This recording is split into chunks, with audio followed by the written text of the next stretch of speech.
If you get rejected 1,000 times, you are no worse off than you are right now. In fact, you're better. Why? Because you have 1,000 times experience. And so you either learn or you win, which means in both cases, by doing, you win by default. I'll give you a little analogy. So let's say you and your buddy are thinking about asking a girl to prom. It'll make sense in a second. And your buddy's like, man, I want to ask Nicole. And you're like, all right, man, why don't you go ask her? He's like, what if she says no? He's like, well, then you're in the exact same position you are now, which is you have no prom date. You will also have no prom date, but you'll have experience of asking one girl. What happens when you talk to the next girl? You'll probably be a little less nervous, and you'll probably realize that you'll survive. You will live if you hear a no. If you ask 100 girls, do you think one of them will say yes to your prom date? Probably. And in that situation, what are you now? Better off than you were before you asked. The moral of the story there is that you lose nothing from no. You only stand something to gain from yeses. And one yes can change your entire life. And so if you're willing to be rejected and see the rejections as you learning, meaning you win, and see the yeses as you also winning, then you can't lose. And everybody else around you who's poor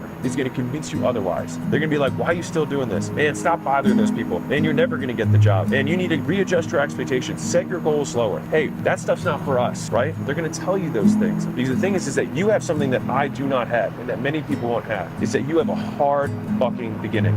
You have a harder and bigger monster to slay. But the bigger the monster, the more epic the hero.